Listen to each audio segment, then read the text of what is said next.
1947లో కశ్మీర్ని కబ్జా చేద్దామని భారత్తో యుద్ధానికి కాలు దువ్వింది పాకిస్తాన్. భారత ఆర్మీ దెబ్బకు తోక ముడిచింది. 1965లో ఆపరేషన్ జిబ్రాల్టర్ పేరుతో మరోసారి కశ్మీర్ కోసం దుస్సాహసం చేసింది పాక్. కశ్మీర్లో తిరుగుబాట్లు రాజేయడానికి తమ సైన్యాన్ని దించింది పాక్. రంగంలోకి దిగిన భారత్ ముప్పేట దాడి చేసి పాక్ నోరు మూయించింది. 17 రోజుల యుద్ధంలో పాక్ మరోసారి భారత్ చేతిలో ఓడిపోయింది. సరే, 1971 యుద్ధంలో భారత్ను రెచ్చగొట్టి రెండుగా చీలింది పాకిస్తాన్. పాక్ చరిత్రలోనే అత్యంత దయనీయమైన పరాభవమది. ఇప్పటికీ ఆ యుద్ధాన్ని తలుచుకుంటే పాక్ ఆర్మీకి నిద్రపట్టదు. నాటి అవమానం నేటికి మింగుడు పడడం లేదు. వరుసగా 3 యుద్ధాల్లో భారత్ సత్తా ఏంటో తెలిసింది కదా. అప్పుడైనా ఒళ్ళు దగ్గర పెట్టుకుని ఉండొచ్చు కదా. కాదు కూడదు అంటూ కార్గిల్లోకి వచ్చి మరో దెబ్బ తినిపోయింది. తాజాగా ఆపరేషన్ సింధూర్ ఏం చేసిందో యావత్ ప్రపంచం చూసింది. 1971 యుద్ధ సమయంలో ఇప్పట్లా ఇంతటి ఎలక్ట్రానిక్ మీడియా లేదు. 1971లో భారత ఘన విజయం గురించి అమెరికా కనుసన్నల్లో ఉండే అంతర్జాతీయ మీడియా పెద్దగా చూపించలేదు. కానీ ఆపరేషన్ సింధూర్ను విశాల విశ్వం అంతా చూసింది.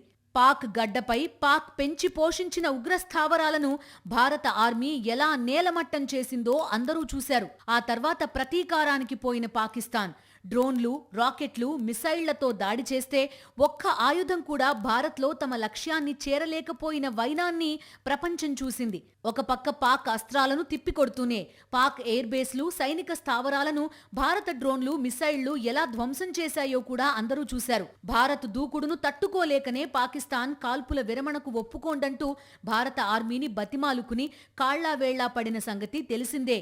ఇప్పటి వరకు పాక్తో 5 సార్లు తలబడిన భారత్ ప్రతిసారి కూడా పాక్ తప్పు చేసిన తర్వాతనే, పాక్ తమని రెచ్చగొట్టిన తర్వాతనే అటాక్ చేసింది తప్ప తనంతట తానుగా ముందుగా ఏ సందర్భంలోనూ యుద్ధానికి కాలు దువ్వలేదు, ఆయుధం సంధించలేదు. సరే, మరి ఇప్పటికైనా పాక్ మారుతుందా?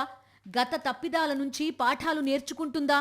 లేక మళ్లీ తనకు అలవాటైన తప్పులనే కొనసాగిస్తుందా? ఒకటి మాత్రం నిజం, ఆపరేషన్ సింధూర్ ద్వారా భారత్ చాలా సీరియస్ మెసేజ్ ఇచ్చింది పాకిస్తాన్కి. పాకిస్తాన్కే కాదు, యావత్ ప్రపంచానికి ఇచ్చింది. తన జోలికి వస్తే ఇక నుంచి తమ యాక్షన్ ఇలాగే ఉంటుందని వార్నింగ్ ఇచ్చింది. దీన్ని కూడా బుర్రకెక్కించుకోకుండా పాకిస్తాన్ మరోసారి తప్పు చేస్తే పాకిస్తాన్ని ఎవ్వరూ కాపాడలేరు. ఇప్పటికే పాకిస్తాన్ నుంచి తమ ప్రాంతానికి స్వతంత్రం వచ్చేసిందని బలూచిస్తాన్ యోధులు ప్రకటించారు. కొద్ది రోజులుగా పాకిస్తాన్ ఆర్మీకి చుక్కలు చూపిస్తున్నారు. అసలు బలూచిస్తాన్ ప్రాంతంలో పాకిస్తాన్ పాలనే లేదన్నట్లుంది.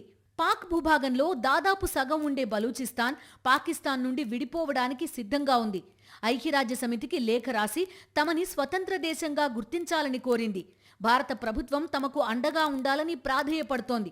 అయితే బలూచ్ అభ్యర్థన విషయంలో భారత ప్రభుత్వం ఎలాంటి హామీలు ఇవ్వలేదు.